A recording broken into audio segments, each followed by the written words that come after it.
kulit hitam itu masuk neraka kakak. Jadi ajaran Nabi Islam ini apartheid. Dan kenapa dia mengatakan hadis seperti ini nih, lucu ya.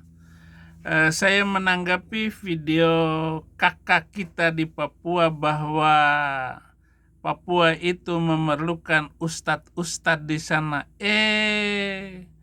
Tidak diperlukan Islam itu di Papua.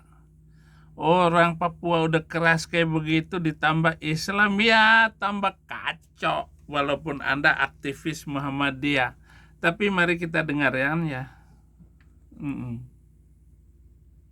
Yang asli Papua ini membutuhkan umat Islam yang asli Papua yang bisa membawa Papua ini ke depan. Saya memang aktivis Tulen di Muhammadiyah sampai sekarang. Bahkan saya punya desa sendiri, saya punya kampung ini yang di SP3 Wang Kokoda itu. Saya mendeklarasikan menjadi kampung Muhammadiyah. Karena orang tua saya bilang gini, ingat kata-kata saya, oyangmu, kakekmu, dan saya, anak cucu saya, cucu-cucu saya, dan seterusnya, itu jangan mereka mengalami apa yang oyangmu, kakekmu, dan saya mengalami dalam diskriminasi pendidikan. Jadi memang Kokoda banyak yang jadi Nasrani ya karena memang sekolah di situ karena pendidikan itu.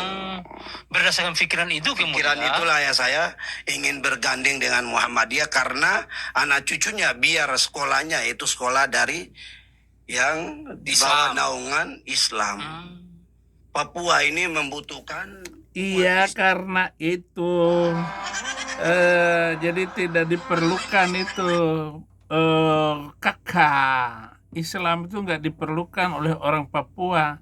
Orang Papua maunya hidup toleransi dan damai. Apalagi kitab suci Quran itu, hadis-hadisnya itu menghina orang Papua, saudara kakak.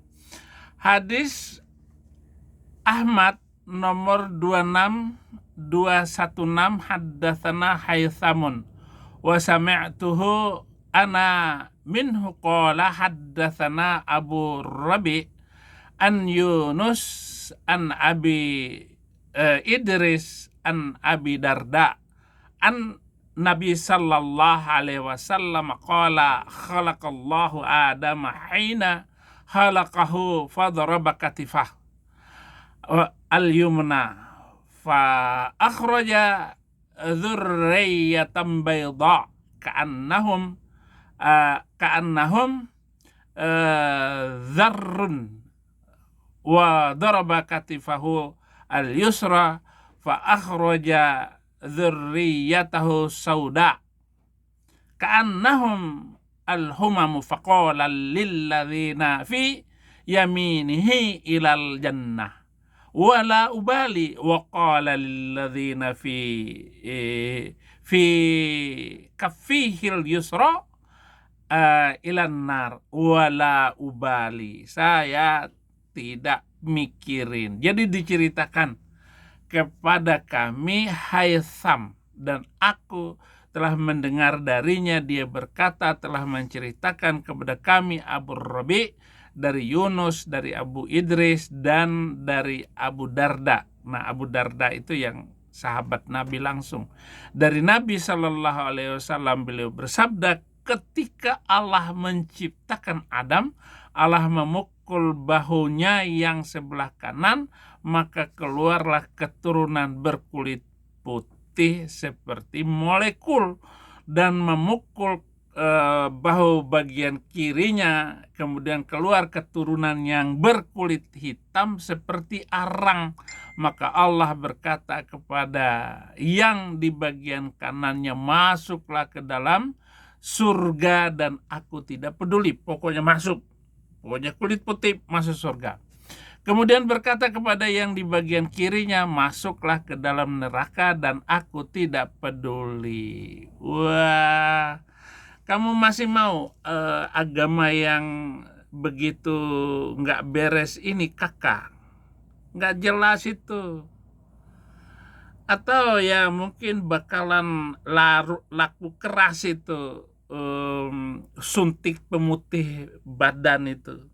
Seperti Michael Jackson, penyanyi terkenal yang sudah beberapa tahun menjadi almarhum, dari kulit hitam kemudian disuntik dia menjadi putih, wajahnya pun menjadi sangat putih kayak bule.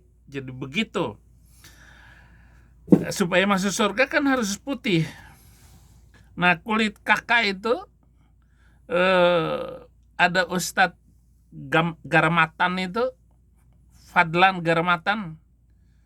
Kamu kan kulitmu nggak jelas itu, gelap.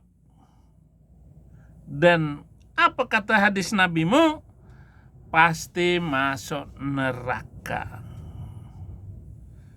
Kalau saya nggak peduli ajaran Yesus itu bukan karena warna kulit, tetapi Tuhan melihat hati. Mau ganteng, mau jelek, pokoknya Yesus Kristus Tuhan dan Juru Selamat itu akan menolong dan memastikan kita masuk surga. Sedangkan kalau di dalam Islam misalnya surah ke-66